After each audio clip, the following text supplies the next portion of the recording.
really weird to be where I'm at because for so long I was programmed one way, and then all of a sudden my whole life was ripped away, and I've been living like a savage out in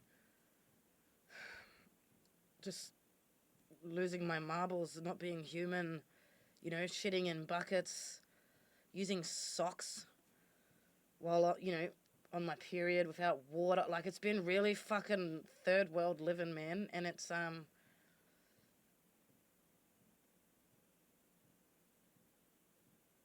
now that I'm stopping and not stopping, but taking my time, I'm pacing myself. I've got people to help me. I've made a friend, and it's like all these positive things my system isn't used to, you know. And it finally gets to slow down, and it's when you slow down that you feel everything that's been all. And every day I've got ripping guts, I've got diarrhea. Uh, Nearly every meal is making me vomit. Like, I can graze and have snacks, but as soon as I have a meal, I'm throwing it up. Um, and my nerves, like my sciatic is next level. I think it's the brachial plexus, the one that's down here that goes from like your brain to your fingertips. I have been having all kinds of sensations in my ribs and in my chest. Not the same burning as when I'm triggered. So when I'm burning from a trigger, it's like a really deep burning, like someone's pushing a cattle prod onto you. But the ones that I'm having now, like, pah, it's almost like the opposite. So instead of having it pushed into me, like pressed onto me, it's like all these sparks are coming out of me. And I'm getting like these stabbing pains in my chest. But I've also been having headaches on my left side, which I never get. See, all the pains that I get in my head have always been from where I've been bashing my head on the right side. But last week when I was hugging a tree, usually I'll hug a tree and I'll just be like, I love you, man. But something about the tree I hugged last week, I got really enveloped and I sort of got lost into it. And for a moment, I actually thought I was being hugged by a human. Like, I forgot that I was outside in the dirt with a tree because I closed my eyes and just got swallowed up. And it was the first time I felt nurtured. And it did something to me because when I finished hugging that tree, I had a really wave of heat go through my body. My vision changed. It went blurry and then it went bright. And I had this feeling in my head go, and then I felt like a pa. And then since then, I've just been getting these random headaches, just like stabbing me on the head, scraping me on the head, like it's just ripping, and then it goes. And I'm like, what the actual fuck? And everything's just out of whack. So I'll be fine, like, yay, I'll be dancing, then all of a sudden I can't move. I'll be happy and laughing, and then I'm bawling my eyes out. Like, I'm in a fucking washing machine right now. And that's what happens when you have safety and nurturing for the first time in your life, and it's real and it's genuine, and you're not going back to, because I was in Dalesford, and for 4 months, I thought I genuinely had safety. I felt safe, and I started feeling things shift. But I was going home to sensory overload. That's right at the time that I was losing my mum. I was still going through a breakup, so I still had a lot of toxic things happening. I was working, I was volunteering, I was studying, I had a second job online. So even though I felt safe, it was still like, "Drah!" And I didn't get to just let go in that safety, which is why I was spinning out. And this is the first time. So when I went to Dalesford, the person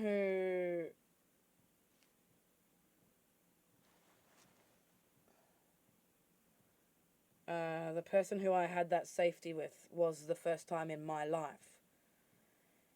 And it really fucked me up because I'd never had it before.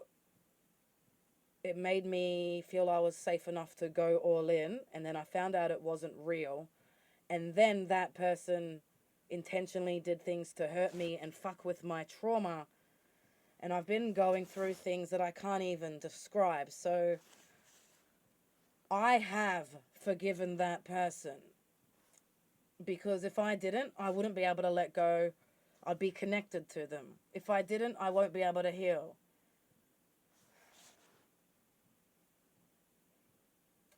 But when you forgive someone, it doesn't mean it's over.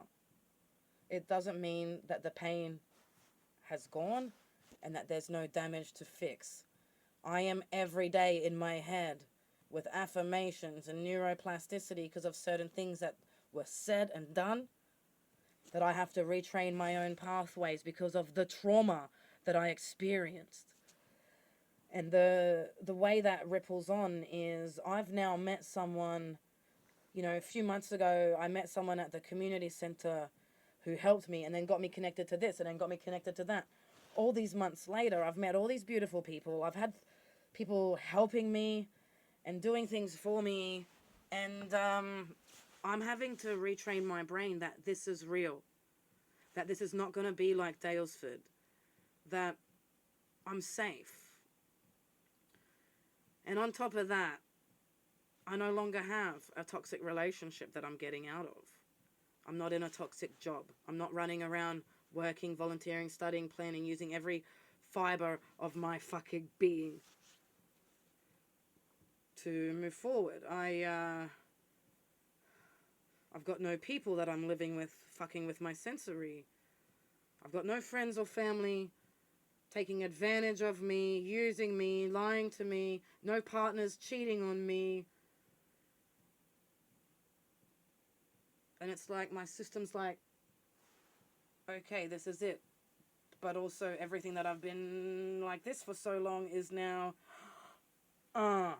So literally my life right now is being productive because I've got things to do and I've got people helping me and I just got my super money so I can actually get ready for winter.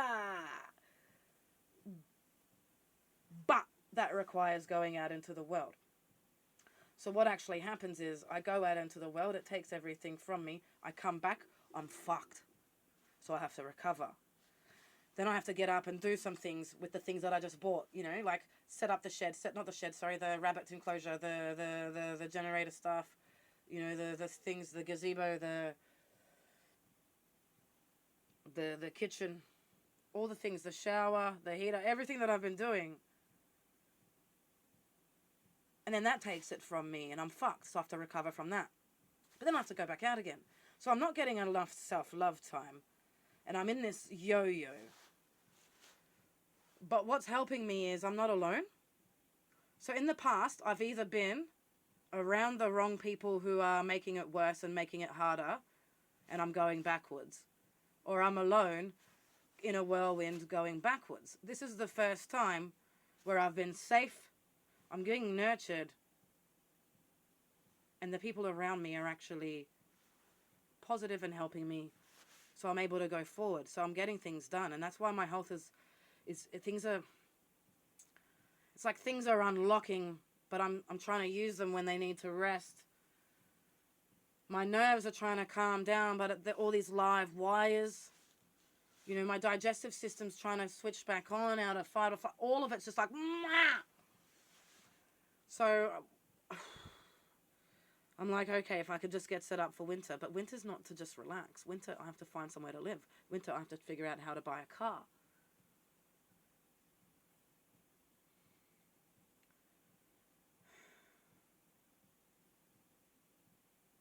So it's a roller coaster. But I'm telling you right now, it 100% matters who's around you. Because we can't do it alone. I am living proof of what happens when you try to go it alone. It's impossible. But it's also impossible with the wrong people around you. And what's the right person? The right person doesn't have to understand trauma, but they have to care enough to try.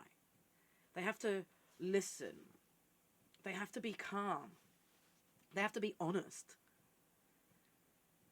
The people around us aren't responsible for fixing us, but they can very well be responsible for adding trauma to our trauma if they aren't the right people. And moving forward, I'm going to be so select who's in my world. Literally right now, I have services and people who are helping me, and one person who I've made friends with, and two people who I do doggy dates with. That's all I can handle. I can't be socializing. I can't be in a give and take. Right now, I don't have anything to give. But this is the sort of environment I need to heal. And by doing that, I'm meeting people who don't just help me, but who can help us all. And that's how I'm now connecting to advocates and people who work with trauma and people in the system. So I want you to know that in less than 2 weeks, I actually have another meeting on the phone with someone about CPTSD. It's someone who I spoke to at the start of the year, and they said they were going to look into things for me. But then all that stuff with Daylesford happened and took me from that. So now that I've got people backing me in my corner, I've got a chance at coming out of this. I'm going to do everything I can, because everything I do for me, I want to show how it can be done for others, because this country is not trauma aware. So I'm going to keep battling to get myself help in an unaware country, but I'm also going to keep battling to get us aware. And right now the channel is not consistent. It is all over the place, but it's because what has happened to me in these last few months with court and the people at court. Not just the people who took me to court, but the staff. I can't put it all on here yet because of the investigations. I literally have the police commissioner, IBAC, the Victorian court system, and the HCC all looking in to this for me. And I've made a promise to not keep breaching and going nuts on here while they're doing that. However, if no one does anything, I will break laws and breach to tell it on here. I'm just giving it all the time and respect to do it the right way before I go and start pressing people's buttons and getting myself arrested.